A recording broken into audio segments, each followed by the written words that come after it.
Welcome back, heroes, to Into the Nexus, the Heroes of the Storm podcast. I'm Garrett Weinzerl, and with me, as always, Mr. Kyle Ferguson. Welcome back to another delightful week of Heroes chatter.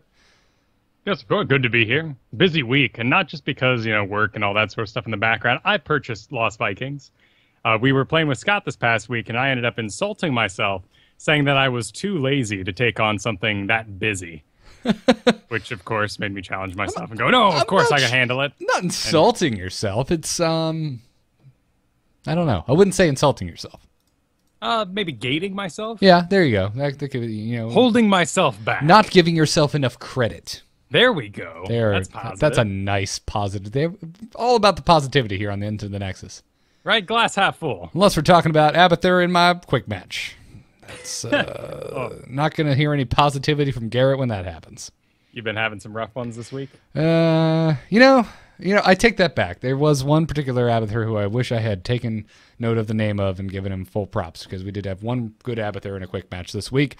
Helped lead us to victory. Knew when to symbiote. Was pushing real well with that monstrosity. He's just doing his stuff. He knew where to be. Man, I had what would have been the delightful situation of someone saying, "Can you Abathur?" And I'm like, "Can I Abathur? Oh my goodness!" In Heroes League, guy picks Illidan. He's like, "Someone get you there, Tarask. You get it." And I'm just ecstatic. Illidan sucked, and it all went to hell. So that is really, really sad. I'm sorry to hear that. I've been enjoying Lost Vikings. I mean, for 10,000 gold, it's always a bit of a gamble. You never know if you're going to quite gel with such a big purchase, but I've been enjoying it. Clearly, I'm an XP contributor. That's kind of my style of play. Take all 3 lanes. But once I get into Longship, I kind of get confused because you can't really split up because you can't jump from across the map into a single boat, which I guess makes sense. And Garden Terror has just been, it's too much work. I'm not prepared. Oh, my goodness. I'm at last show, I left a lot of people hanging with my animate dislike of poor Garden Terror control. Yep. And so I purchased Lost Vikings. Very proud of the way I handle it, but having to handle 2 squishy-ass little Vikings, as well as one of the most important mechanics on that whole map, it went to hell. I tried my best, but I ended up passing it off. I still don't own them. I'm very little interest in playing them. The whole mechanic I find really super interesting, but one of the things I never talk about, because you kind of just run away with it, is the importance I put on the flavor of hero, and they're just too goofy. They're mad goofy. I mean, even the pajamas are my only other purchasable option. Massacre skin are kind of there just adds more wackiness to it, but. Longboat's good, man. It is. It's insane, and we had some fun games with it last night. I'm glad I could represent. Speaking of non-traditional picks, which Lost Vikings are not, but I'm throwing back to the Abathur discussion from before. I have to give mad props to your wife, who was representing with the Master Skin Murky in our all Master Skin pre-made last night. That if you go check out my Twitter at Garrett Art, you can see a screenshot. We were all representing. I got my Master Skin Tyrande this week. Very excited about it. I was there for the purchase. Yeah, that you were. And that was actually our victory lap, was that game where we all donned our heroes with Master Skins and queued up, and we just owned. Oh, it was absolute destruction. But we had a level 9 account ranked Nova on our team. Yeah, because we had 4 players pre-made, and so we had a random 5th. And yeah, Nova gets in, and Nova's like, "Hey, I'm just curious, what level is everyone? Because I keep getting matched with people way higher level than me." And I'm just like, "You mean account level?" He's like, "Yeah." I'm like, "Well, I'm 40." Where I'm like massive Master Skin Diablo, and we got Master Skin Rhaegar, Master Skin Murky. Yep. The Murky is like the icing on the cake. It's like, I have played so damn much, I chose to purchase this. It's practically the pig. You mean like an unnecessary purchase?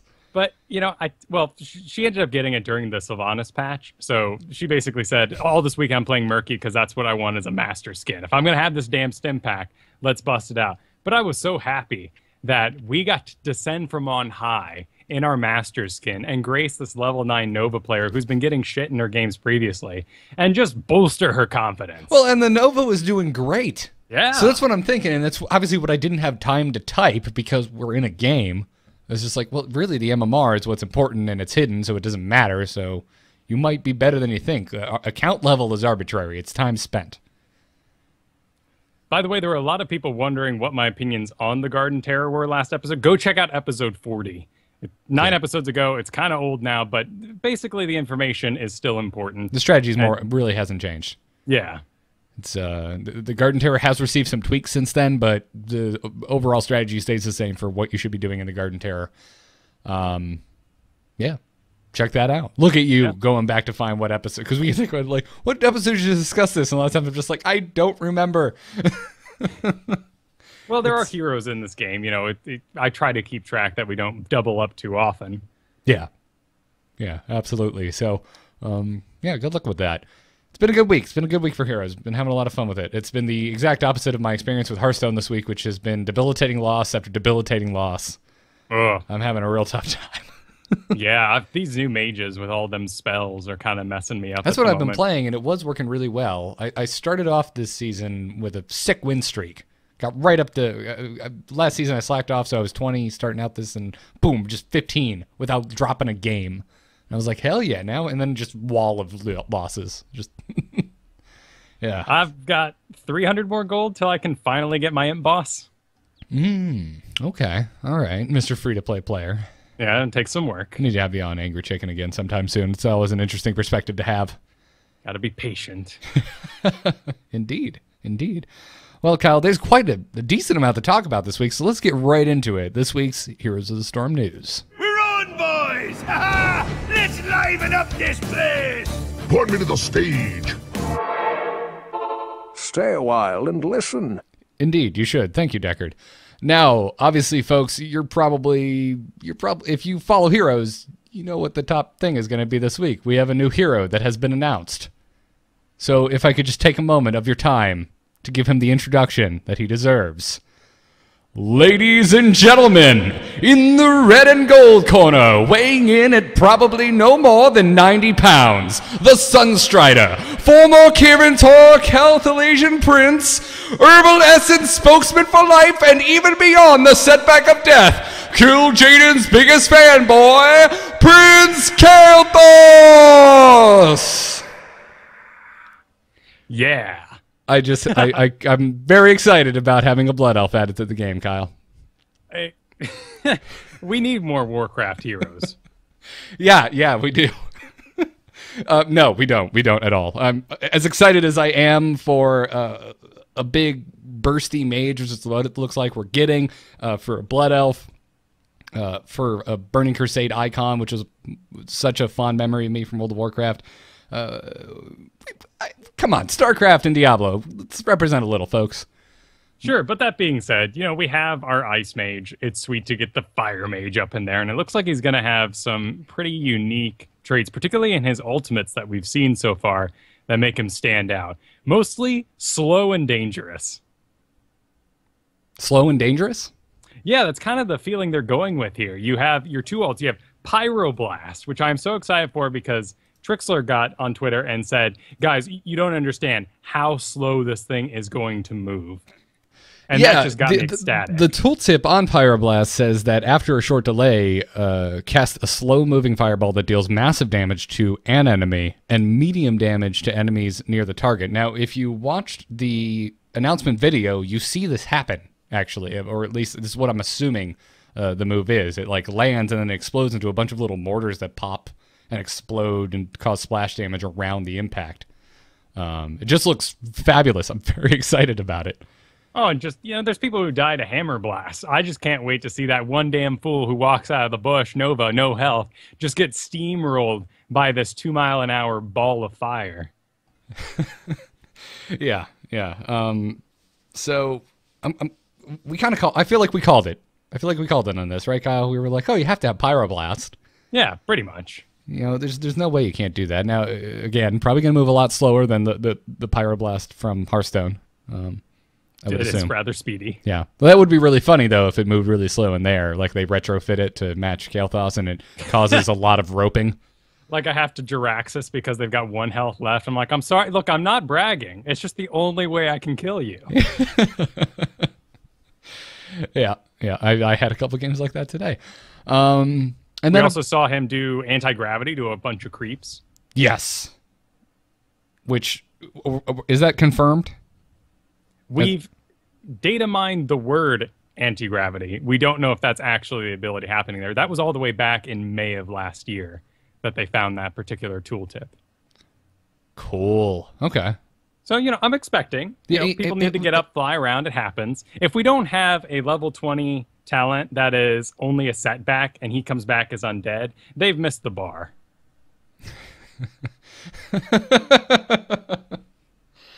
He better come back like in zombie form with one of the crystals absolutely. Jammed in his chest and everything. Yeah.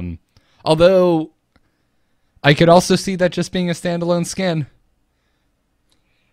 I would expect it as a release skin, honestly. I mean, we got the Ranger Sylvanas.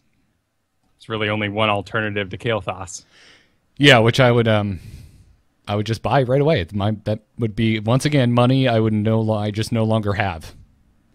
So I'm hoping with all this, this calculated slowness and magic addiction, that we get something along the lines of Asmodan instead of, Zagara, who's really bursty, kind of, Zagara specialist, Jaina assassin, and then you take Asmodan, and then translate that to assassin. Just something big, kind of hulky, real slow, burn everybody. It'll be cool. Yeah. His other heroic, by the way, everyone, as I believe we also called on the show, is a Phoenix. It launches a Phoenix to the target area, dealing damage to enemies along the way. The Phoenix persists, attacking enemies and dealing splash damage to those near its primary attack target. And it looks mighty pretty. Yeah. I'm excited to know what the range on these things are. Hopefully massive. Yeah. No, chat room's just like, would you buy an LR mount? Now I'm wondering, you think we'll get an LR mount in Heroes? That'd be a great companion release, wouldn't it? It would. Absolutely. Because Kael'thas should totally ride in the battle on the back of a Phoenix. Right? We need more mounts, man. I'm still waiting on my damn Vulture. Where is it, folks? Come on. It's so obvious. It hurts, doesn't it? Yeah. It's, we need it, man. We need it. Little license plate on the back says ITN. Come on, make it happen, somebody. Ooh, hey. Drop them hints in there. I'm not saying you should, but you probably should. Right, you're always asking for feedback, and hey, we get on stage here for an hour and a half each week. Virtual stage. Yes. Which, if it makes you feel better, I could do the rest of the show with this effect on, and it'll make you feel like at least I'm on stage. Oh, thank you. So much better. They are going to have an AMA with John Hodgson and Kent Eric on May 12th over on Reddit at 2:30 to answer questions about Kael'thas. Yeah. So we'll find out more then, and it looks like we won't be seeing him till possibly open beta. Yeah, the AMA is this upcoming Tuesday on the 12th. Yeah. So I would not expect, hey, ask all our questions about a hero that just got released. Nah, that's not going to happen. Well, I could see him being the next week. So the 19th, next Tuesday, the following Tuesday. Which will be an open beta. Oh, is that okay. I don't pay attention to dates that have no effect on me. Right? They're not taking the game away from us like StarCraft here. So there's no downtime. But it's kind of incredible that we are about to be in open beta. And then 2 weeks after that, we will be in full release. Okay. Great. Also, that's basically release. It's open beta. I realize they have an open beta date and then they have a release date. But if anyone can play it before the release date, it's just a window of them being able to say, "Hey, this thing's broken. It's beta."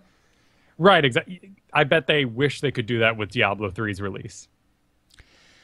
Yeah. I mean, Diablo's a completely different animal. It actually had a retail box copy and everything, but. Right, but when everything goes to crap opening night, at least in open beta, you can go, well, whoops. Right. It's smart. It's smart, even if it's really just a label at that point. So I'm all for it. Bring it on. More players. I want everyone in here. No wall to get in. Just start playing the game. It'll be a great time. Yeah, I'm sick of feeling special. I'm not. Then I'm sick of having really bad MMR matches. Tell me I'm special, Kyle. I love being told I'm special. You're so special. Thank you. Thank you very much. That's why you get the echo effect. I'm pretty sure I could do it for you. I just have to figure that out.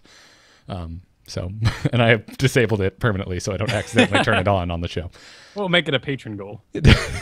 I'm not sure anyone would want that. I think echoes for Kyle. I think we would get close to it and people would start backing off because they wouldn't want to listen to an entire episode with that effect. It'd be kind of terrible.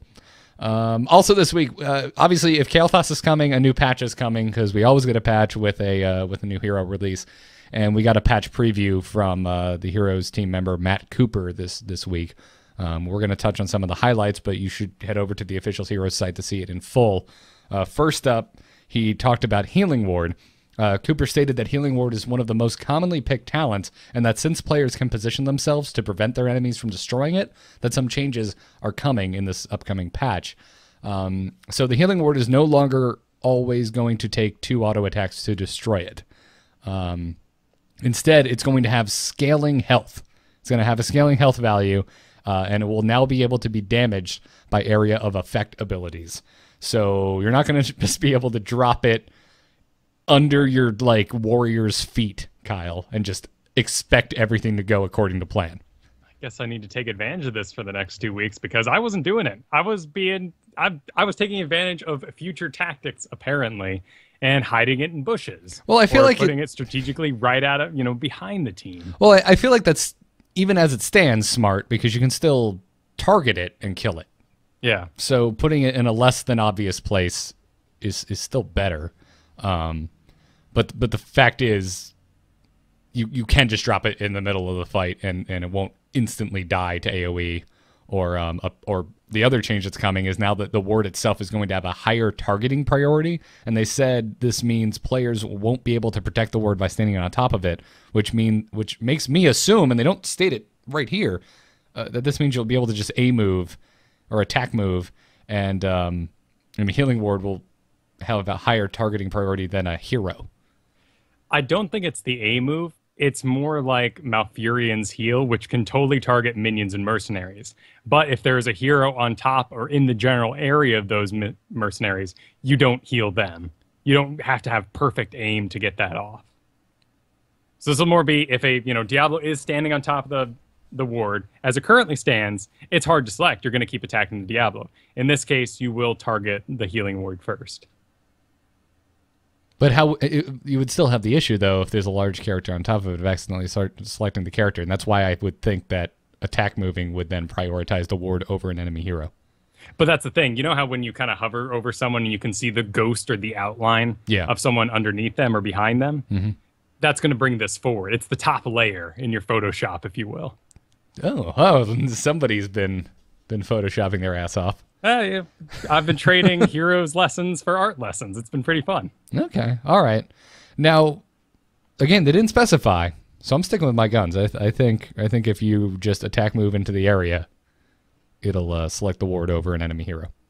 Either way, I'm prepared for this, mainly because the area effect spells and abilities hitting the ward is a horrifying idea for anyone who's just been plopping it and calling it good. Right. Jaina's, basically anything with a area effect is going to get rid of this thing now. You're going to have to place it smarter. Start training yourself, folks. Get used to throwing in those bushes or as far behind your team as you possibly can. No. Good stuff. Cooper also ended up giving a preview of some of the talent changes that were coming in the next patch, and also just some of the new talents. First up with Diablo, which, Kyle, are you excited? Oh, Diablo, man. It's like she got real hot after high school. And we were good buddies. I dated her in high school. We had a good time. But now everyone's like, whoa, dude. Everyone used to bitch. Even in my master skin when I showed up, people would complain about me tanking as Diablo. Oh, you should have gotten ETC. Nowadays, silence. Or cheers, even. Oh, man. You were killing it last night. Still need to work on calling your overpowers. Right. Quite a bit. But it didn't matter. We didn't need the overpower lunar flare combination to win that game. we had 2 healers just healing Kyle, and I'm not even kidding, folks. He was in the middle of 5 dudes, and he's just like, "Is that all you got?" Oh, it was double support. Diablo while winning and being ahead is the best thing on earth. Oh yeah, it was delightful. It was like having Godzilla on your team. Felt wonderful. But Diablo is going to have his Storm Shield taken away, and he's going to get a new Storm Power called Lord of Terror. It's going to be an activated area of effect lifesteal that can hit multiple enemies or heroes near just multiple enemy heroes, not creeps, near him. So imagine last night, Kyle. Now add even more survivability on top of that. You know, it doesn't even have to have a actual effect. I just want a spell that channels dark energy swirling around me and flies into me and does something, and I'll be excited. I always take Storm Shield anyway because it's so great. I mean, 20% of your health as a shield as Diablo with the build I do with getting as much souls as possible. It's a huge amount, and you can contribute healing basically to your team. Now, I remember a really early episode of the show praising Storm Shield, and I kind of fell off the wagon, didn't take it as a talent very often, but the past 2 weeks I've been taking it more and more again, depending on the fight, of course. And it's insane. The amount of people that should have died that lived as a result of Storm Shield is really impressive. It's real good on any support that is real single target with their heals. But there are those oddities like Asmodan and Diablo where it's just a great choice, and your level 10 augments are okay. Yeah. ETC is getting a level 20 Storm Power as well. It can be selected regardless of what heroic ability you choose as ETC. It's called Death Metal, and how it works is when ETC dies, a ghost of ETC performs an uninterruptible mosh pit. So awesome. Horrifying. Totally fits. I can't believe this wasn't already a thing, which makes me feel like it's a good point to, or it should be added.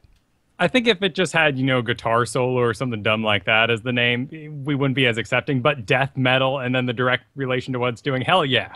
It's awesome. It's important to note through both these changes that they said these are in addition to other talent changes that are happening anyway to the heroes. So a lot of people were complaining like, whoa, way to, dive right into the meta and support it. These are the 2 tanks of our time right now, and you're going to buff them? Yeah. I'm okay with I want to see what happens. And I feel like warriors aren't very sexy at the moment. And this makes them sexy picks. Well, anything that adds more flavor, too. This is great. And you know what? If you're going to say this is an overpowered ability, how about this? Don't target the tank. It's a novel idea, I know.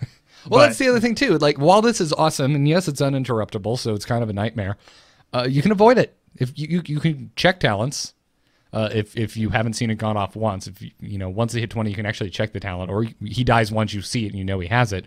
You can adjust to it. Oh, ETC's about to go down. Scatter, scatter, scatter. I can hear this happening. I already can see myself yelling this at you and whoever we unfortunately happen to be playing with.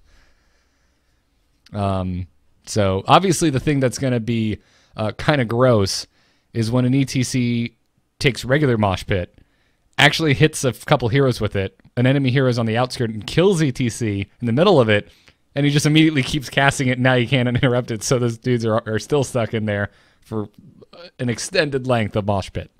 Right, you're level 20 here, so you should be able to end the game. Maybe more talents like this will help reduce those really long, over 30-minute games we've been having on some of these maps. Yeah. It's the kind of thing, I mean, yeah, obviously if you're ahead, it'll help you on the game, but if you're both level 20, it's just going to make the fight that much more interesting. Right, that much cooler. Yeah. Abathur getting a change or two. The Heroes team apparently aims to combat the increasingly popular Abathur strategy of backdooring the opposing team with Bombard Strained Locusts. They said, quote, while we encourage Abathur players to be aggressive and attempt risky play for high rewards, we do feel that the strategy does not offer enough counterplay for the opposing team. So Locust range So yeah, Bombard strain locusts will no longer outrange turrets. So keep that in mind, Abathur players. This isn't live yet, coming in a patch. They're also going to have less overall health for the Bombard locusts. They also apparently repaired a bug where the Bombard locusts gave the locusts more health than originally intended. Right, and that's not even part of the tooltip. You're supposed to choose the cleaving ones if you want extra health. Yeah.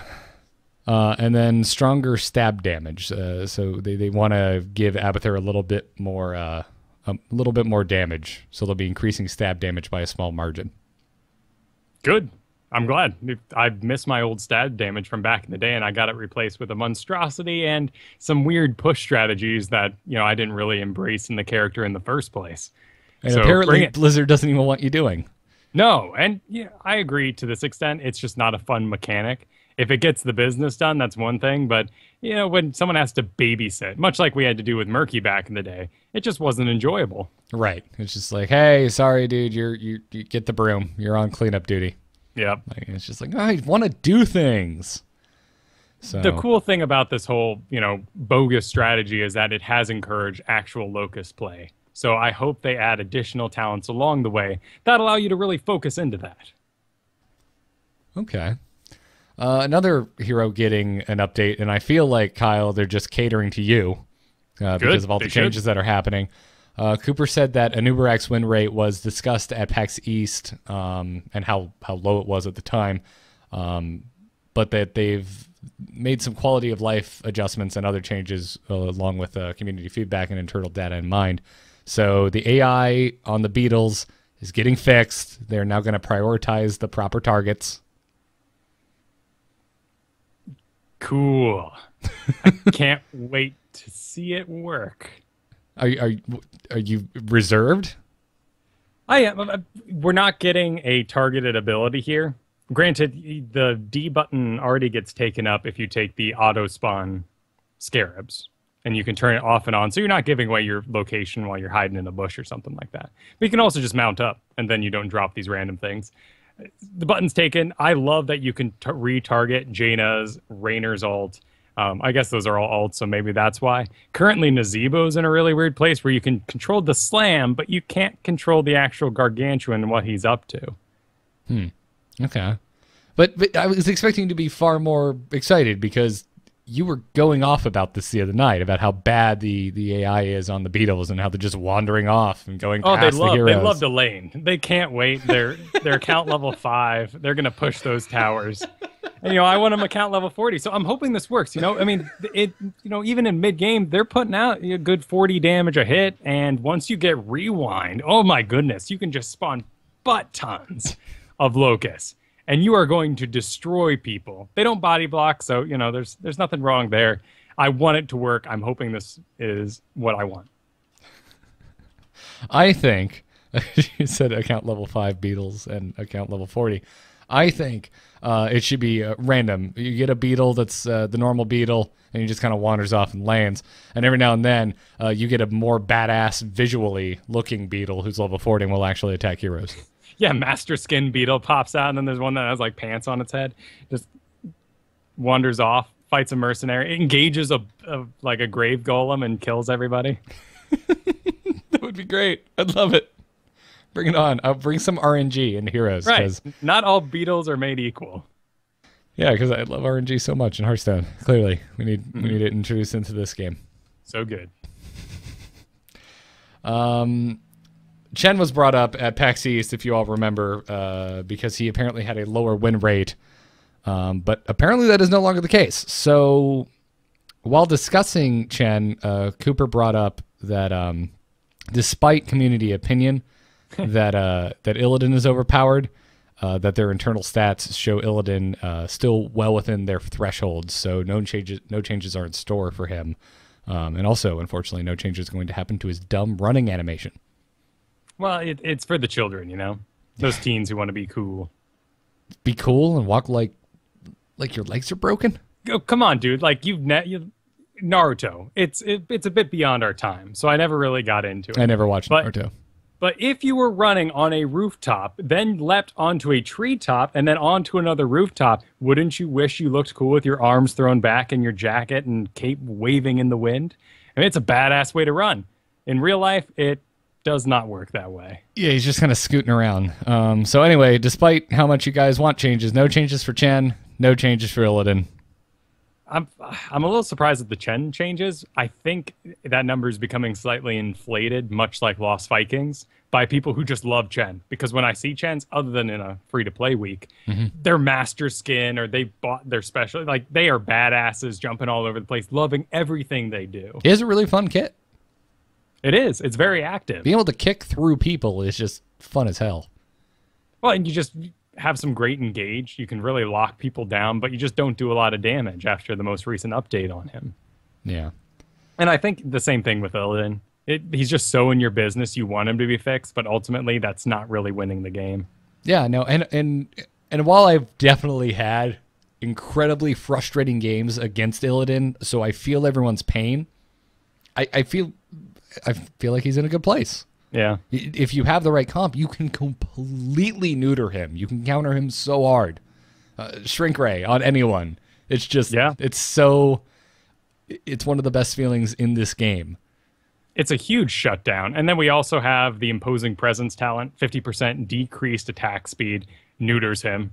A Brightwing gets rid of him as well. Yeah. Polymorph, Shrink Ray, Imposing Presence, all that jazz. It's a very obvious fix. I mean, it's Zerglings versus Hellions here. It's not very, wishy-washy. What do I do to kill him? Yeah. Murky. They said that with the last patch preview, they mentioned some quality of life changes for him, and they are happy to report that the changes have made a apparently much larger impact than they had anticipated. So his playability and win rate have drastically increased, and they've been monitoring that. They did notice that the use of his Living Dream talent has increased a lot. So while there's no changes at this time, they're keeping a really close eye on it. So just keep that in mind. Murky players may have a change to Living the Dream, which if you're not a Murky player, which I am not, it passively grants 10% ability power. Every 5 seconds Murky is alive, he gains 1% more ability power to a maximum of 15% extra, totaling 25% ability power. Right, and almost every player takes Rejuvenating Bubble here. So they end up definitely reaching the maximum number on that particular buff. Yep.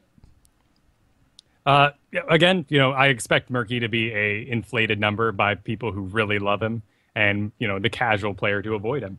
Yeah. Yeah, but Kristen, I mean, she's all about the Murky. I have very little interest in play. Although I got to say, I'm getting kind of the itch. And I feel like if I had the StarCraft Marine skin, I'd probably play the hell out of him. That is such a cool skin. Yeah, well, hey, I got Lost Vikings, so maybe it's your time to get wacky. Maybe it is. Speaking of them, because of the Lost Vikings' consistent high win rate and the strength of their ability to soak and how strong Longboat is, they're making changes to both of the Lost Vikings heroics. If the Lost Vikings Longboat is destroyed, all of the Vikings are going to be stunned for 1.5 seconds. So they basically want you to be punished for having the Longboat destroyed, which, bring it on. If this is election season, I would have this bumper sticker and be voting for it. Oh, the cheers would be going nuts in the auditorium. This is an obvious fix. I love it. It's punishing. Yeah. Even having gotten them, I'm okay with it. There's literally no downside to Longboat at the moment. It's just frustrating as hell. A second life bar, does an obscene amount of damage. Yeah. So I'm excited about this. Play It Again, however, is getting a buff because it just doesn't get picked. They're adding a full heal to all live Vikings in addition to the current functionality. Cool. I mean, it's not the Longboat equivalent still, but keeping your Vikings topped off is extremely important when they have such low health. So, hey, let's see what we can get done with it. Plus, with the Uther, the new level 20 Uther talent, I feel like self-res is incredibly strong, and hopefully a lot of folks have kind of seen how strong a self-res can be now with Uther having that talent. So I wouldn't be surprised if this pushed a few people over the edge just to try out Play Again. Right, and if you actually do a full soak build, which I'm excited to see, Longbow's just too strong right now. But if you were dividing all 3 lanes, use Play It Again, even if you don't have dead Vikings, just to group up and kill somebody, that'd be pretty sweet. Level 20 augmentation for it is they are revived and then resummoned again at 10 seconds later. So if you were that good, you could summon all your Vikings, get nuts for 10 seconds, and then res yet again and get nuts again. It'd be sweet. Yeah, it'd be really interesting. And again, I apologize. If you're not a Vikings player, Play Again summons and revives all of the lost Vikings at a target location after a living Viking channels for 2 seconds. So you can't all be dead. But, no. 2 can die. You can have 1 alive. Little fast jerk, probably.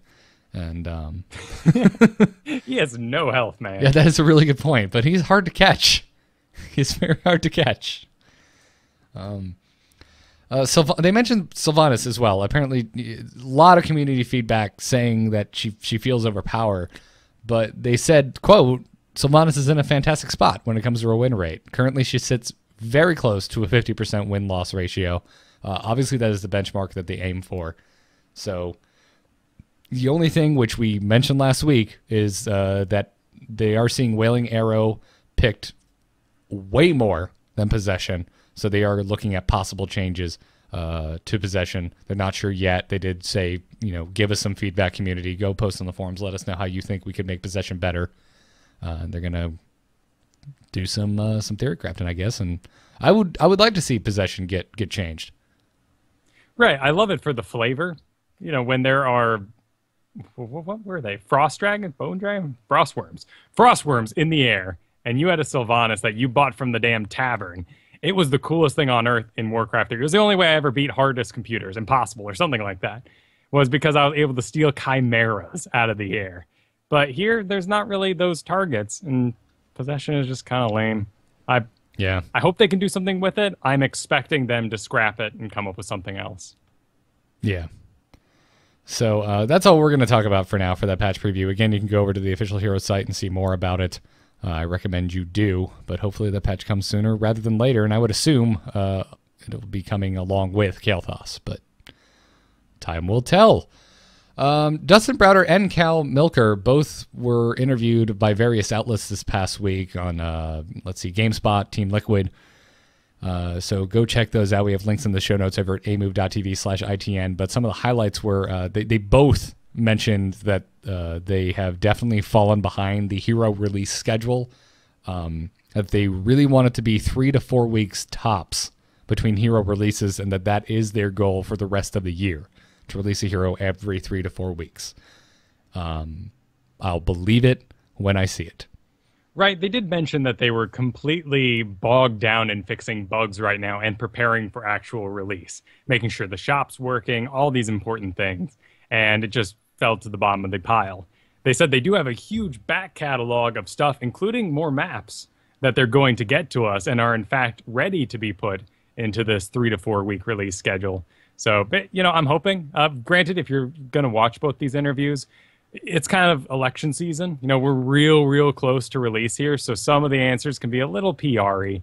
You're not going to get true nuggets of truth in here.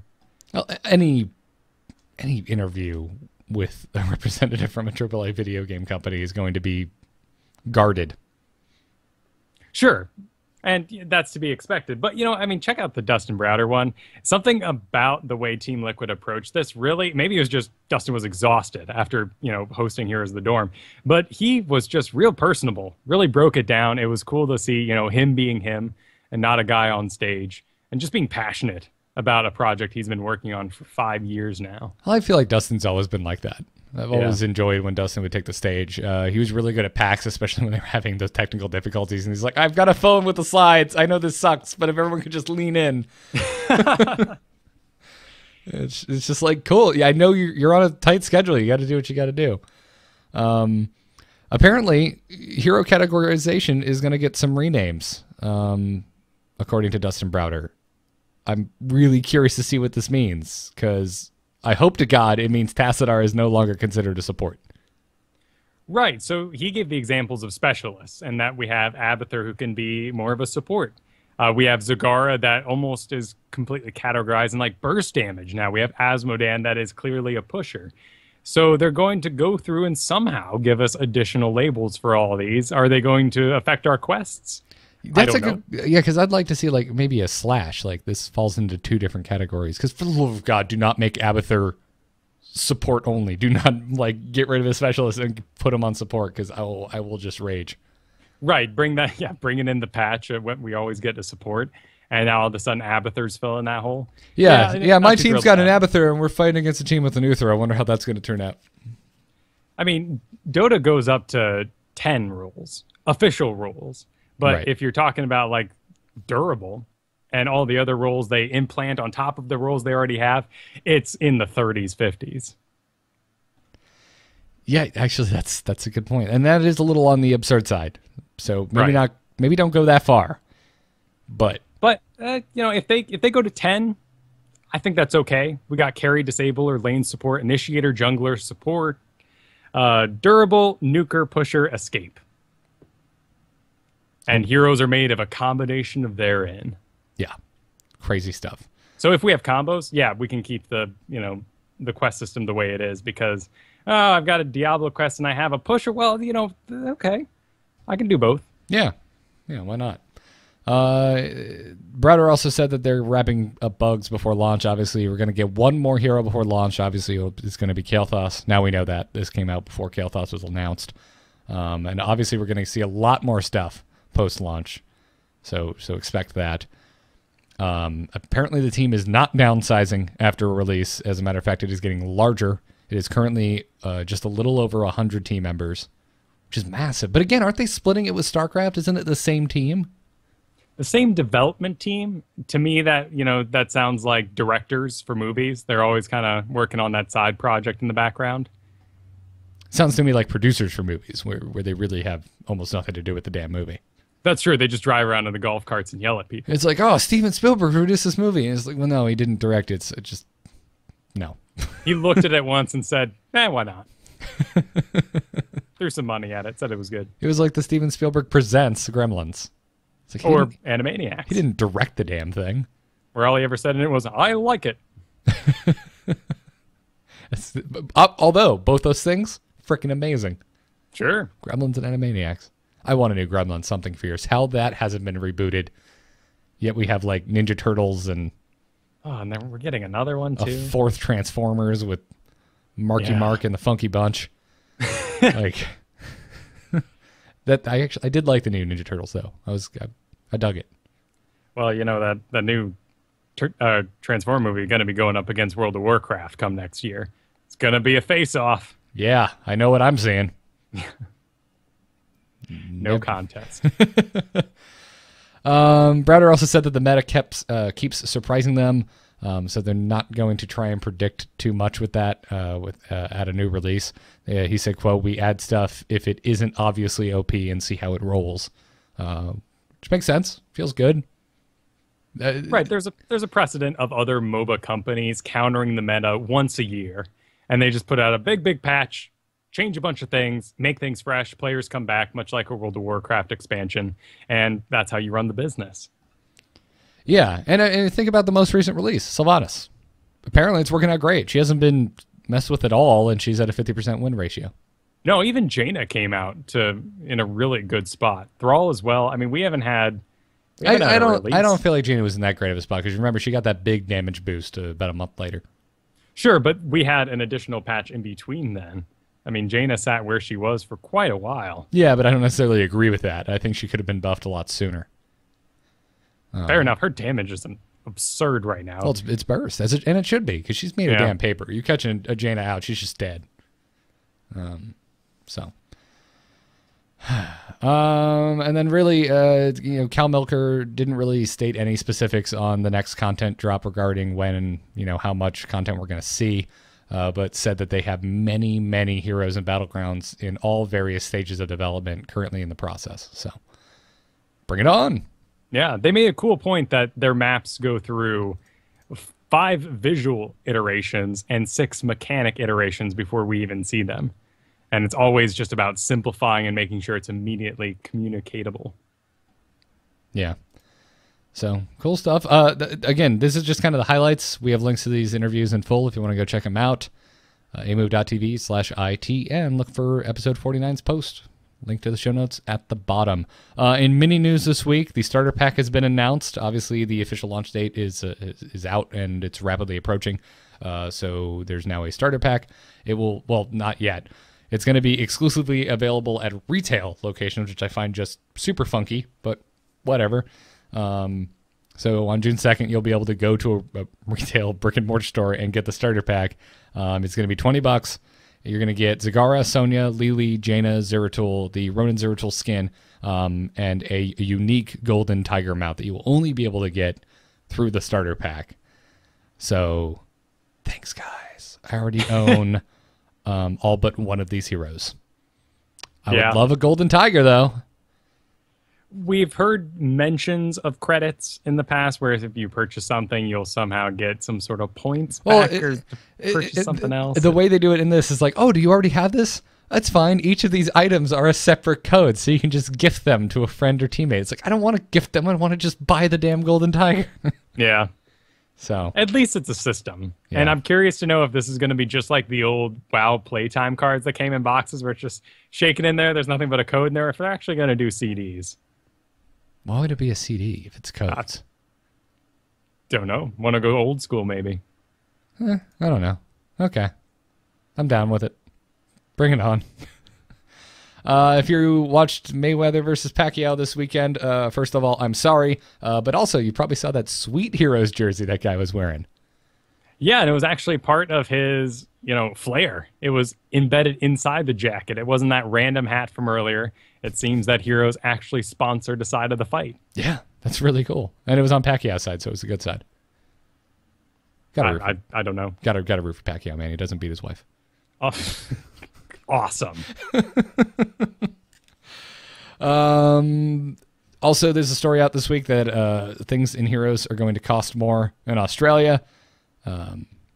So global pricing issues, yay. Yeah, sadly, it doesn't look like it's Blizzard's fault. It's, government imposing taxes that would have been on imported goods, but it's digital, so what the hell, get with the modern era.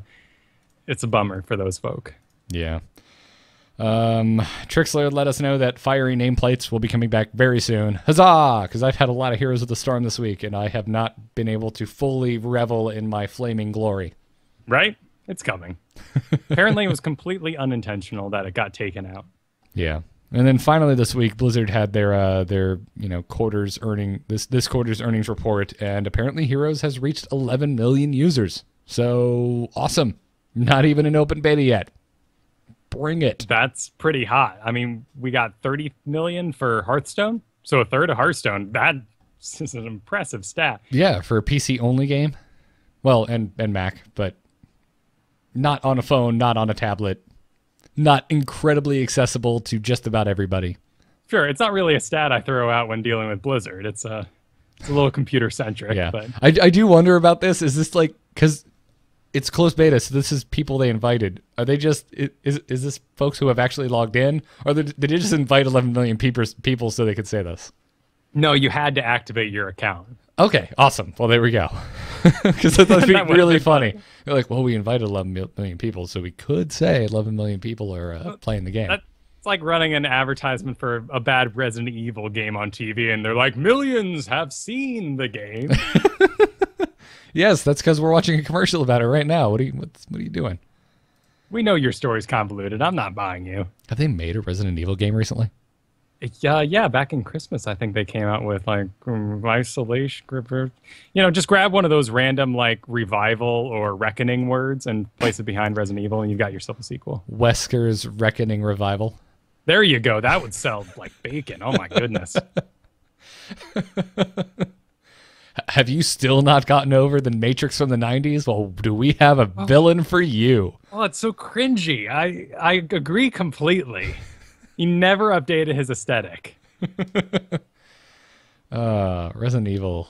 Never a thing I really got into, except for 4, because it was amazing and actually had good controls. 4 was great. I got into Code Veronica, but that's because there wasn't Jack to play on a Dreamcast. Oh, yeah. You're right. You're right. Well, dude, you had Power Stone. You had Power Stone was sick, man. Actually, a good 3D Sonic before they just made 20 more that were increasingly larger steaming piles.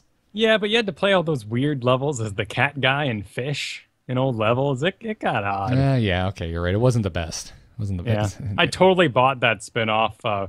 Who's Dark Sonic? Well, whatever his name was. He had a spinoff where he ran around all I never had a Dreamcast, so I haven't played Sonic since it stopped being a side-scroller 16-bit game on the Genesis. For the 5 people out there who played it, Virtual On, that was a sick game. I don't even know what that is. I'll have to look that up after the show. Before we move into this week's strategy, gotta thank our patrons over at patreon.com/ITN for supporting Into the Nexus. Show's always Shadow, thank you. Jeez. What? What drove me nuts? Sorry, what? Power Stones, Shadow, the evil Sonic. Oh. Gotcha. It's like if you asked a 5-year-old how to make Sonic cooler, and they just said make him black and red. Well, brooding. We had Metal Sonic already, and then we had like Hyper or Super Sonic and Hyper Knuckles, and downhill. Basically, Dragon Ball Z with rodents. Crazy Taxi, oh my god! Skies of Arcadia, oh my god! Oh yeah, okay, yeah. So Dreamcast had plenty of good games, man. I used to rip on my roommate in college all the time because he used to replay Skies of Arcadia over and over, and I'm just like, dude, there's new games. It was pretty good. You can get past it. Anyway, back to our patrons, who I was in the middle of thanking before Kyle so rudely interrupted me. Sorry, you jerk. Kyle clearly doesn't like the patrons, so folks, if you could just subscribe to only Garrett's half, that would be awesome. Anyway, yeah, patreon.com/ITN is where you can subscribe to Into the Nexus if you see fit, if you want to support us. The show's always going to be free. This is just an opt-in way to support the show if you'd like to. And this week, thank you very much to Spencer S., Michael M., and Peter B. for supporting the show. Thank you, guys. Awesome. Let's do it, Kyle. Let's talk a little Sylvanas. Choose a talent. Choose a talent. Talent? That seems generous. Impressive work, hero. I think you're ready for more. You know, Cursed Hollow dude, announcer, pack guy, I'm a little sick of your snark. Yeah. But it's a good map, you know? It is. I do like Cursed Hollow quite a bit. Anyway, folks, Sylvanas is free to play this week. So we're going to talk about her, because we haven't yet, which I'm surprised about. And this is quite the occasion. This is the shortest we've ever had a free-to-play on a new hero. Is it? Yes. I don't keep track of these things, so that is cool to know. Actually, maybe it's only perception. Because it has been, what, like 7 weeks now? Sylvanas has been out for a while. She's, she had the price drop already on her gold amount, and that's been that way for a while. So it's been a while. Yeah. But either way, she's free to play this week. You're going to run into a lot of her, and most likely, if you are playing this game, you are going to want to play her, like I did. Yeah. And there are some things you should know, because she's not entirely obvious, and she's very, very squishy. I finally broke down and got the Hotslogs uploader this week. Congratulations. I still modern era. hate the title of that website with every fiber of my being. Yeah. It still sounds like poop to me. Sure. Nonetheless, fantastic website. It's really great. Finally get an idea of what my MMR looks like. Tells you where you would fall in like a StarCraft-like ladder system, which is also great because apparently I'm platinum across the board, which makes me really happy because I was never a platinum player in StarCraft. Just shattered some perceptions, I'm sure, as it does. Yeah. I was thinking, I'm probably gold or whatever, and I'm like, ooh, platinum, and handily platinum in both modes. Makes me happy. I'm probably pretty good at this hero. Yeah, nope. yeah. I just have a good time, and that's what happened. I looked at Sylvanas, and I am not good with Sylvanas. Apparently, I have a pretty lousy track record with the Banshee Queen. I've got some sick hundreds on my Illidan. As long as I never play him again, I can keep that. Yeah, well, you're gonna at some point. I mean, some point. Yeah. So what did you learn this week? Kind of because this is your first real time playing Sylvanas, right? Yeah, did the try mode. I'm very accustomed with squishy heroes. I played a lot of Jaina, but she has she has her haunting wave that allows her to get out of trouble. And my very first game with her was a 4-level behind game, and we got smashed. And because your attacks come in little tiny bursts with your Withering Fire, it was not a good experience. But the next game was 3 levels ahead, and Withering Fire was the business, and I felt like the biggest badass on the planet. So I've seen both sides now. Yeah, you're absolutely right. That's the thing, like, my issue with her, like, I feel like Sylvanas is at her best when you are able to make risky plays. Because her whole thing is she can push out a lane like crazy because of her Black Arrow trait.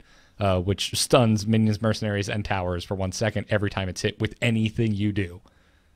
Special ability, basic attacks, doesn't matter, it stuns it. So she's just fantastic at pushing lanes and just taking down walls and soloing forts and soloing mercenaries. But if your team is getting pushed back, or if, like, I don't know, like, there's certain matchups that just don't work out. Anything, like, if there's a Nova, it's like, well, great, I can't just push a lane by myself because I might just instantly die. So it's an issue with Sylvanas, and I can totally see why the stats at from Blizzard are showing that she's not completely overpowered, which what some people think. Because when you lose to her, it feels terrible. It feels like there was nothing you could do. Right. All your buildings have been shut down completely for the entirety of the fight. They're not helping anyone out. She is destroying you with her damage.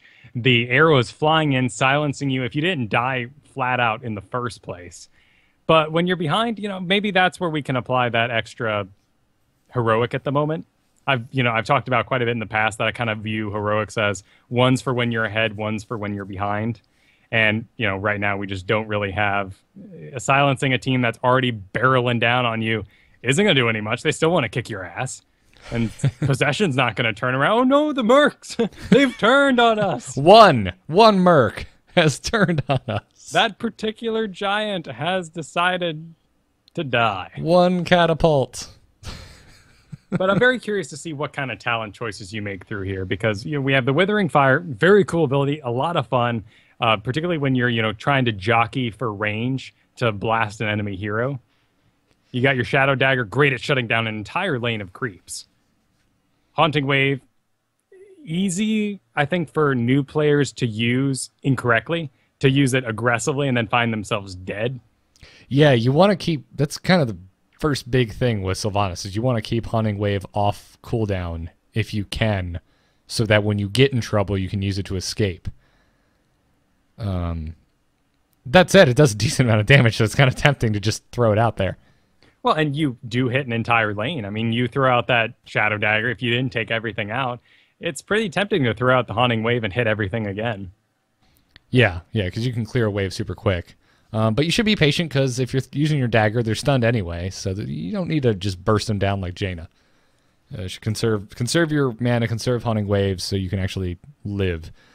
And the big thing with that is trying to master sending off your Haunting Wave in one direction when you're escaping and running in a different direction to throw off the people pursuing you. Yeah, some people have gotten really good at this. Yeah, because there's no max distance where it won't allow you to teleport. You can be as far away from that thing as possible before the Haunting Wave ends, hit E a second time, and instantly be swept across to, or teleported to where the wave currently is. And man, it still blows my mind at times. Like, I've fought against plenty of Sylvanas at this point, and I still fall for it. I see the Haunting Wave go out. She starts running, like, down instead of to the side. And I'm like, I'm going to get you. And then she just disappears. I'm like, wait, I saw that coming. I should have just followed the wave. Or even more impressive is when everyone goes, there's the wave, and chases it, and she just walks away. Yeah. It's a kind of a catch-22. If there's not two of you, it's kind of hard to actually tackle Sylvanas. If you get really good at this, and this is the number one. Once you get good at that, I feel like you've made it as a Sylvanas player. The other really important thing I find is your positioning, because you're going to use your Withering Fire to lock down one tower while you use your auto attack to hit the other one. And if even one's getting to attack, you're not playing her correctly. Yeah, that's kind of great. And the same thing goes for mercs. If you're attacking Siege Giants, there's two of them. Stand close to one and use your Q ability, Withering Fire, to stun it, and be basic attacking the far one, and they will never get a hit in. It's wonderful. Well, she's one of these newer heroes that has, highly flavored talents, only a couple of general ones hidden throughout here. So first play, it's, other than being talent gated, it's pretty hard to tell what to take. So what's your level 1 choice? For me? Yeah. I really like the increased Withering Fire's range. Seems like an obvious one. It's, yeah. If I'm going like a hardcore self-heal build, I'll take the cooldown reduction on Shadow Dagger. But that's assuming I'm going to take Life Drain at level 7. Hmm. But yeah, the range increase is so nice. Bonus damage to minions and mercenaries, it's good. It'll clear a lane faster, but I don't feel like it's required. And I've never been particularly excited about any of the traits that remove ammo from structures. No. That's just going to happen naturally or not at all with Sylvanas, yeah, which is why it's such an odd talent. You're stunning it. Like, who needs corruption? I'm stunning the things that are not firing in the first place. Right. The number of times I've seen a keep even go down with full ammo is disgusting. Yes. Yeah, absolutely. All right, so we took the range on Withering Fire level 4. Level 4. Envenom if I'm going for a damage build. I like it. It's nice. It's one of her few generic talents that you can get, and it's a good one. Overflowing Quiver is great for new Sylvanas players. If you're not good about keeping your... I've already forgotten the Withering Fire. If you're not good about keeping only 4 in the chamber and not letting it max out at 5... Overflowing Quiver is great because it just auto-fires every time you would gain another charge but are maxed. Definitely the one I took when trying to figure her out. Yeah, I played with that a lot for the first week she was out. Ranger's Ambush, using Haunted Wave to teleport refills all charges of Withering Fire. That's good if you're going a super aggressive build, but God, it's gotten me in so much trouble. Yeah. I still haven't figured out how to use this with proper discipline. It's tough. For level 7, Life Drain seems like an obvious choice. Life Drain is really good, but follow-through is also really good. And honestly, Shade Form's pretty dope. Shade Form means when you use your Haunted Wave, you get stealth for 3 seconds, and activating the teleport doesn't break the stealth. So it's actually really good if you took Ranger's Ambush in the previous talent. Oh, wow. They kind of work... If you're going like a super aggressive kind of like team fight build, it's kind of nice because you use it, you go stealth, you refill your ammo, and then it's good for chasing people down and getting that kill that on someone that would have otherwise escaped. I'm very surprised to see follow through on her because you're basically always using an ability. Yeah, at the moment follow through is what I take the most. But Life Drain is really good too, especially if you're a little lax on heals on your composition. Obviously, we discussed it earlier. There's a big issue right now with Wailing Arrow being picked almost exclusively over Possession. There's a reason for that. Possession really sucks compared to Wailing Arrow. If you've never played Sylvanas before, if you've never gone up against a Sylvanas before, it does a bunch of damage, and it silences everyone in its explosive range, which is rather large, for 2.5 seconds. That is a long silence. Your team can get a lot done in 2.5 seconds. The really important thing to note, and I'm still surprised by the amount of Sylvanas I see do this incorrectly. You can, you hit R, line up your skill shot, let it fly, or if using quick casting, it just flies. If you hit R a second time, it will detonate wherever it currently is along its traveling path. And you should be doing that every time. Right, because you need to maintain that range. Yeah, and I see a lot of Sylvanas as sort of like, back up, get it at max, here we go, everybody. Yeah, no, I much prefer to shoot it closer so that if they start to retreat, you have that extra slack and you're going to hit your target even if they move away. I've also had some beautiful Legolas point-blank kills before. Of guy like Illidan gets up in my face, he's about to kill me, he's really low, I'm really low. Point-blank Wailing Arrow exploded right in front of me and he just dies. And it just makes me feel like the biggest badass in the world. Oh, Blizzard, that needs to be a thing. You need to, how your Hydras attack with the little claws when Zerglings are on them? You need to make the Legolas stab in the eye with the arrow, then shoot the same arrow biz. Yeah, it was the neck, but yeah. Well, we can just skip the whole part where he rides the shield down the stairs there. Why? It was hokey. What the hell? Oh. It was the gateway drug to the ridiculous powers he apparently got later in the series. Kyle, get out. We can't be friends anymore. Just want more powers for the wizard. Ranger's OP. What do you like at level 13 for Sylvanas? I see a lot of spell shields on people. I guess because they get nervous at that point. Yeah. I mean, it's a good kind of forget about it, and it just helps you. Evasive fire is my go-to. Increasing your movement speed is pretty incredible. Of course, you're going to get maximum stacks, and it only takes 3 to get up to 30%. Any slow or movement increase over 20 is worth it, in my opinion. Yeah, and this is something that it fits naturally. A lot of times when you go to escape a pursuer as Sylvanas, you're going to be just holding down Q and letting your Withering Fire ping them as you're getting away. So now you can do that, and it'll also help you escape faster. So, good talent. I love Blood for Blood. It's really hard not to take it on 16. Yeah, particularly because you're going to give a slow. You're moving faster. You're going to be up in their business. You slow them, get all that health back because you're so squishy. The times I have seen a solo Sylvanas kicking ass, Windrunner is incredible. Getting that second cast of the Haunting Wave, running into just a abandoned base while everyone's in the mines, and just destroying things, taking out that middle one, whew, screaming over to the second one, and then scream on out the window. Yeah, it's great. Big skill cap, though, hard to use correctly. But so freaking awesome when you get it right. Cold Embrace, really good too, as Vryn in the chat room is saying. I think that's what it says. It's that bright turquoise color I can't read in Twitch chat. But your Shadow Dagger makes enemies that hit vulnerable. They start taking 25% more damage. And it does a little broken shield over them, which really communicates well to allies. Yeah, it's a huge damage buff. And the other thing to note, though, is that when you take this, the range of your Shadow Dagger is reduced by 25%, but worth it, in my opinion. It's a huge damage buff. All pretty damn good. And, well, if they're Forsaken, in certain scenarios, great talent. 16's a hard one for me. It's a lot like Cleanse. It's just, I don't feel like I have that level of play to take Willock the Forsaken at the moment. I mean, certainly Unstoppable. Can you break a mosh pit that you are inside of? I would think so, because Cleanse does that. Right, but, if you're Uther, you cannot be inside the mosh pit and cleanse yourself or someone else. Oh, that's a good point. So then probably not. If you can't use abilities, then no. Right. And then level 20. Bolt is good, but I feel like you can skip it if you're really good at escaping with the teleport. With Haunting Wave, not to get the two teleports confused.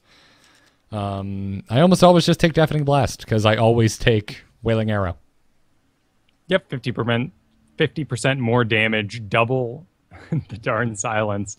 It's good. Sadly, the Fury of the Storm is actually its own proc and separate damage, so you don't suddenly become even more of a Black Arrow badass. Yeah, sadly, it's balanced. Too bad. That would just be insane. Oh, jeez. So any other final tips on Sylvanas? Anything that kind of hit you this week? You're just like, oh, man, now I get it. I think... I don't know if I'll really continue to play her after this week or end up purchasing her because her comeback potential's a little rough. When she's on my team, I think the most upsetting thing is seeing a enemy team wailing on our walls, and then that arrow shoots out, silences them, but gets nothing done. And the majority of silences are not well engaged upon. No, which is really sad, and it's an issue. I feel like she's better on a pre-made team where you're all on a microphone, you can talk to each other, and you can just be like, all right, sound's going out, and engage. Yeah, because 2.5 seconds, that's a long time. Now, like I said, you can get a lot done in there. It's, slightly over half a mosh pit, but something about a mosh pit, just everyone gravitates towards it. Well, it's a huge, kill the dude standing in this sign. Right, it's a big deal, and maybe that's the only problem here. Yeah. The Wailing Arrow can happen so quickly, and I feel like, if you're just in a pickup group and folks aren't paying attention, they won't notice it. So, I really like Sylvanas. I really need to work on her. She's high on the list of heroes I need to get way better at before it's something I'm going to pick and say Hero League. Because right now I will never take her if I can help it. Sure. Well, you play a great Tyrande now, and you've got wonderful positioning, but Tyrande has that little bit of extra health, has a self-heal in the background, and Sylvanas, you get caught out, you're dead. Yeah. No, Sylvanas can do a lot more damage, but yeah, no, Tyrande is my jam right now. So many people just leave a Tyrande out sitting, just overpushed, overexposed. It gets gross real quick. Yeah. So, anywho, that'll do it for this week's strategy. Let's take a wish list suggestion. For ire! The guilty will suffer. Is there something amiss? All the tribe, haste my blade! None survive. Must hunt you. Face the Nexus. At least I have chicken. I know we say we need more non-Warcraft heroes, but I want Jaraxxus like yesterday. Every time I hear him in there. Or you know what? Just like in the background of our splash screen of Kael'thas, put Kill Jaden somewhere back there. Just hint at it, and I'll lose my mind. That would be wonderful. So you picked the wishlist this week. Where did this come from? This came from Reddit, in fact. And you know what? You mentioned it so many times. Someone finally went and made a little screen of it, and this needs to happen. Yeah. Okay, folks. So our wish list we're going to discuss this week is Arathi Basin. If you are not a World of Warcraft player, first of all, you're missing out.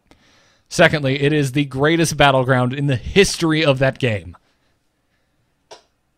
Yeah. I don't think there's really any contest.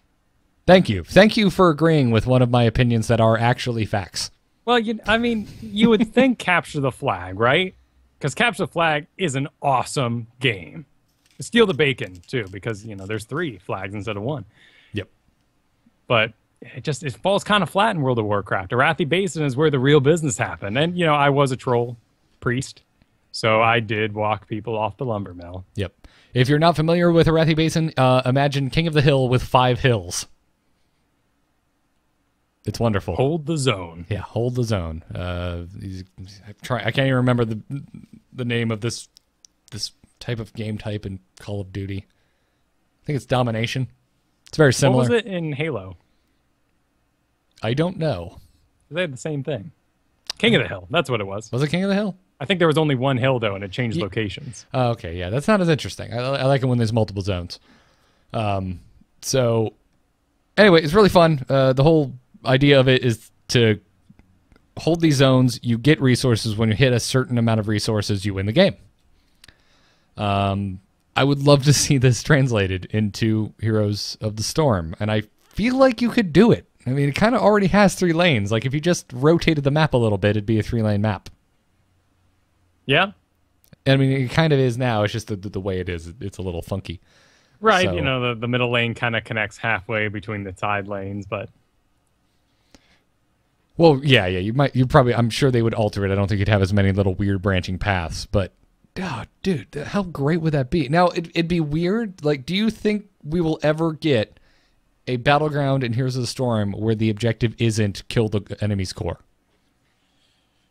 After Sylvanas coming out, that's really hard to say. I wouldn't expect any objectives to go undefended in that particular game. Like, on the map here made by this particular Redditor, there are no towers at the lumber mill and the mine, which seem kind of odd for Asmodan Sylvanas. Yeah. I mean, I feel like you'd have to do it that way, but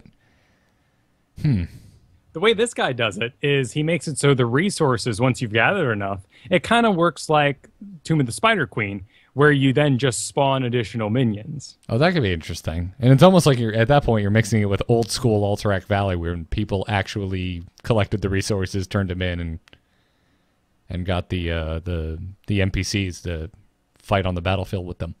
That'd be real cool. I would love to just see, you take the mines, the health goes up. You now have forged weapons for your minions. Oh, that would be interesting. Catapults show up because you got the wood for it now. Oh, that's really neat. It'd also be cool if it was like, I feel like balance-wise, you'd have to make it only happen in the lane that particular node is in.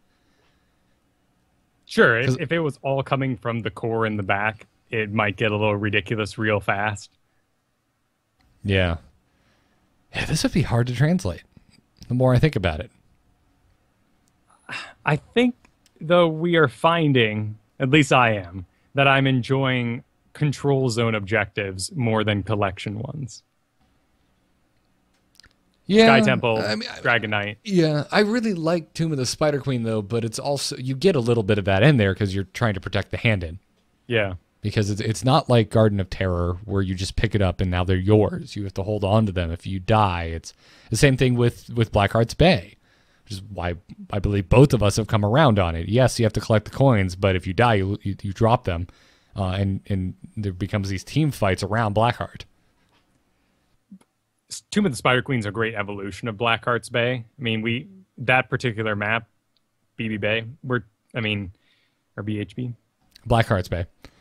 I would love a Booty Bay map. Bring it on. It's one of my favorite zones in all of World of Warcraft. But, there we're taking all the fights completely outside the lanes, whereas Tomb of the Spider, they've done a great job of making it easy to translate back into a laning phase. Yeah. No, that's a really good... I mean, it helps that it's a insanely tiny battleground. But, oh man, I really want a Arathi Basin now. But I want to see how Blizzard would do it, how the Heroes team would actually make it function. Right, we don't have levels right now. Everything replacing that is the bush system or smoke screens.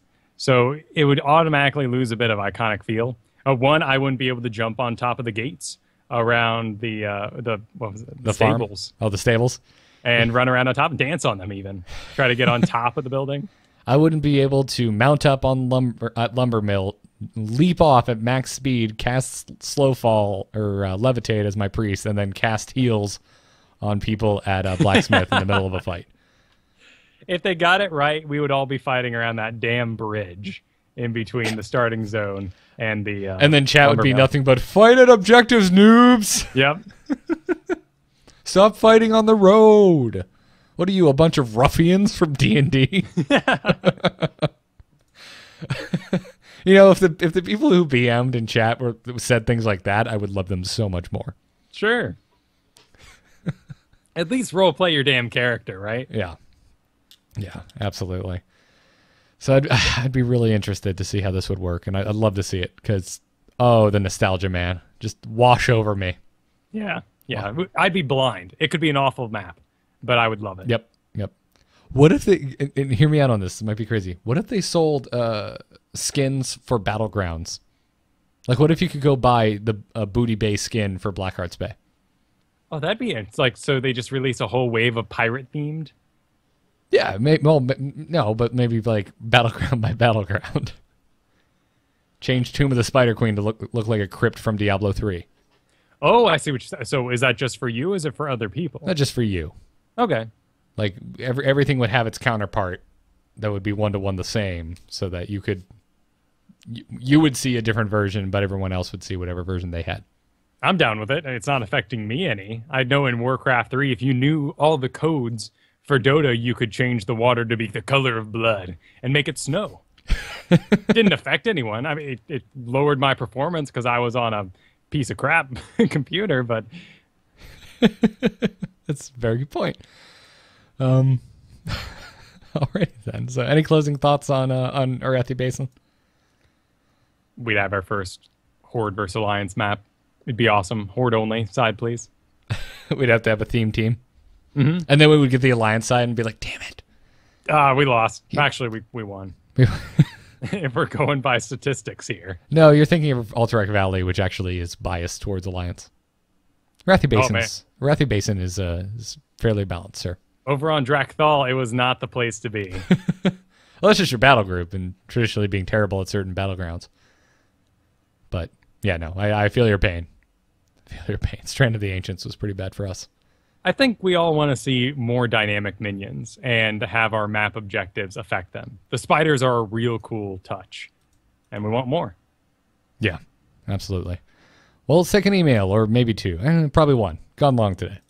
Darkness stopped calling. Hold on. Darkness just texted me. Okay, tell him I'm not here. You can send your emails to itncast@gmail.com, and our email today comes to us from Playboy Dave, who's writing again. I can't remember what show he wrote into before, but I called him out on calling himself Playboy, and he actually works for Playboy. So, nice. Yeah. Can't argue then. No, you can't. So Playboy Dave writes in, "Hey fellas, still the best Heroes podcast in the planet. Are we inside the planet?" Broadcasting from within the Earth's core. I have a Dr. Evil style lair with sharks with freaking laser beams attached to their head. It's wonderful. He says, the Ragnarok is right out the window. So he says, do you think there will be any more balance changes to current heroes before launch? Do you think some are needed? Are Sylvanas and Vikings OP? Are others UP? Is UP even an acronym? I've heard some people say UP. I don't usually say it, but underpowered is definitely a term. Yeah. But no one ever abbreviates it. Yeah. So this ties well into the discussion we had at the top of the show. Obviously, Blizzard doesn't think Sylvanas is OP, and Vikings are pretty close, but need a tweak. But screw what Blizzard thinks. What do we think, Kyle? Who do you think? There we go. Who do you think either needs to be nerfed or buffed? I think Tychus needs a mad buff. There have been too many ranged heroes and too many heroes added recently that can close gaps.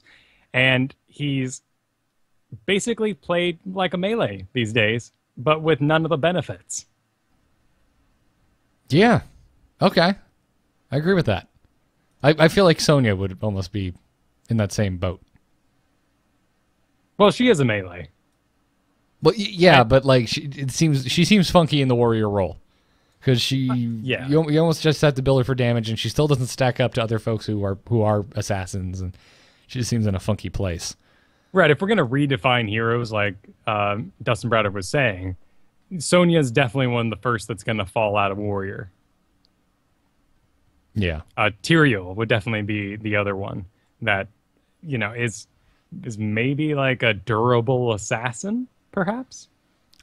They would need to up his damage for him to be, I feel like, if you're going to classify him as an assassin. But yeah, his kit seems more geared towards dealing damage because he's not a particularly stellar warrior. Right, you can certainly top damage on Tyrael, but you need the support to do so. And his on-death ability seems a little lackluster. I'm a little surprised we haven't seen a level 20 augmentation for him where he pops right back up with half health. We kind of set a precedent with Uther. Yeah, why not? Oh, man. Well, could you imagine that team, both of them together?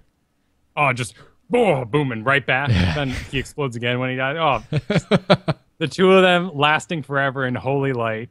Oh, that'd be so wonderful. It'd be really cool, again, because we talked about Kael'thas having a second skin after a talent happens. Tyrael takes that talent, dies, just loses his wings and becomes his human form. Oh, snap. And just drops down and is walking around now. That's real cool. Like you see the armor hit the ground and roll and the wings dissipate. Wisdom, man. Make it happen. Make it happen, guys.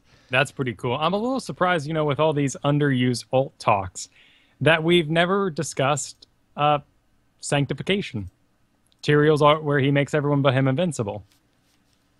I saw it this week because it's free to play Tyrael week, so it randomly happened in my game, and it was surprising. It certainly disrupted us, and in fact, I yelled, "Target the Tyrael" to everyone on the call, and they went, "Why?" It's the middle of the fight. Everyone just stops what they're doing and just looks at you. Right. Are you sure? Viking, so I'm like, because the thing, damn it, I'm trying, I'm doing too much. Yeah. I can assume, Kyle, that you know my answer to Playboy Dave's question. Oh, wait, let me try. Nerf Lily. No. Oh, really? Wow, we've moved far in this life. No, I'm fine with Lily. It's fine. It's whatever. We got to play a delightful game of with Lily yesterday from Jocelyn. Yeah. All right. Well, let me tell you a story then. Okay. Story time. Well, let me describe something to you. Kyle, imagine you will.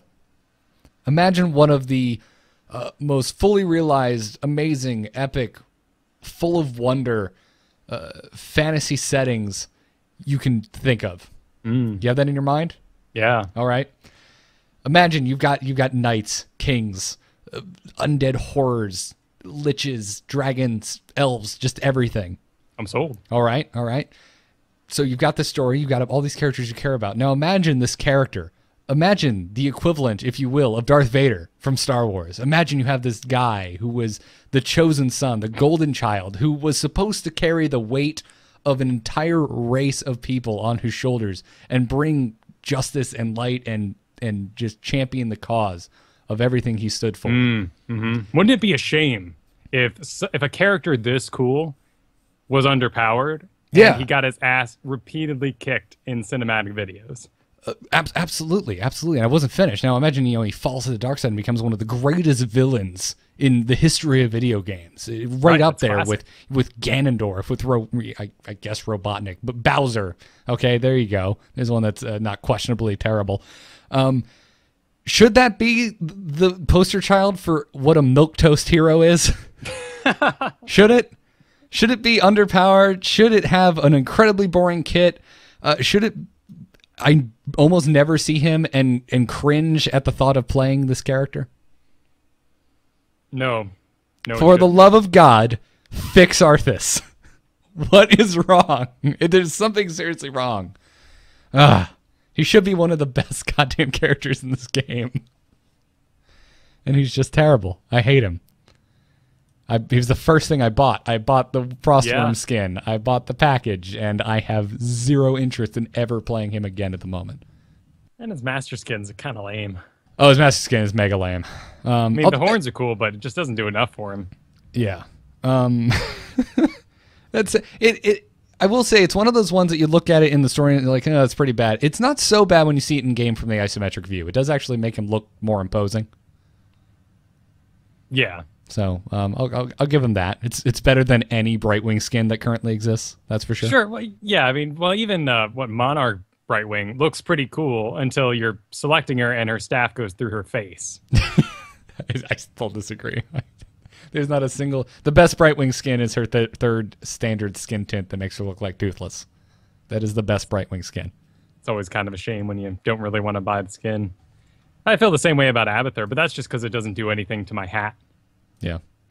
Yeah. So I want Arthas to be back to his former glory, man. Make it happen. Yeah, make it happen. Buff Arthas. I cannot deny that request. Because I don't feel like there's anyone I really want nerfed, and I feel really happy knowing that. Like there's certain little things I would tweak, and it's mostly agreeing with Blizzard. Like I feel like Longboat needs to have some sort of negative effect to it. Because having a second life bar is incredibly powerful in this game. Yeah, I agree. I'm really happy with the Stitches change. That was just too dominating. It was exhausting, in fact, having to play those games in the past with constant Stitches on your business. Nowadays, you get hooked. You go, oh, wow, whoa, like, oh, my goodness. I forgot that existed. I need to learn to play again. Yeah, absolutely. So I don't know. I feel like Arthas and Sonya and Tyrael, like it's the warriors, man. There's a handful of warriors that are just really lackluster. I feel like they could use some TLC. I agree. So make it happen, folks. Make it happen. Oh, overall though, that's like my deepest, darkest place in Heroes is just thinking about Arthas. Other than that, this game's effing phenomenal. It's an impressive place to be, even before open beta. Yeah, absolutely. So, anyways, thanks for your email there, Playboy Dave. That will do it for this week's episode. Everyone tuning in live, make sure you stick around for the after show game. Patrons, you're going to get first dibs. So get into the game. Log into your super secret patron chat channel. Thanks again to our patrons over at patreon.com/ITN for supporting the show. Thanks to those of you who are leaving us 5-star reviews in the iTunes store. It helps us out a ton. We've even seen an uptick in subs since Heroes of the Dorm happened, so welcome newcomers. I hope you're enjoying the show.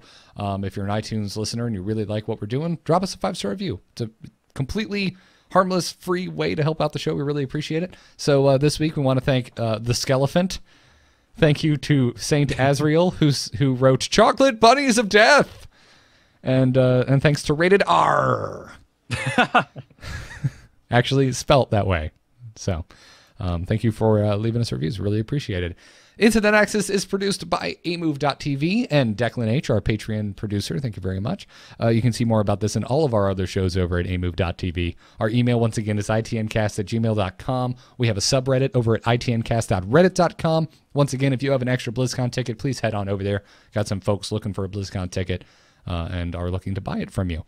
Catch us live every Thursday night at 8 p.m. Eastern on twitch.tv/amovetv, and our mobile live stream is provided by alphageekradio.com.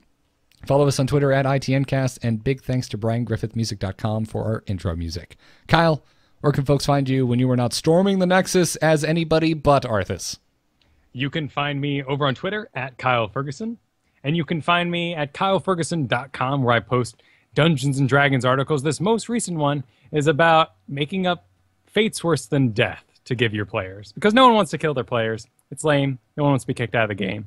But punishing them even worse is even more fun. That is very true. Awesome. Folks, go check that out.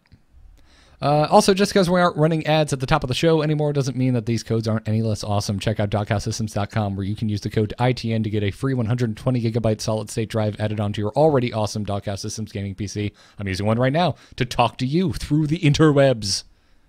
They're amazing. Also, over at tweakedaudio.com, that same code, ITN, will get you 30% off and free shipping off of your entire order. They make wonderful earbuds. Go check them out, tweakedaudio.com. We thank them for their support. We thank you for listening, and we will see you next week for episode 50, the big 50 of Into the Nexus. But until that happens, good luck and have fun. Take care.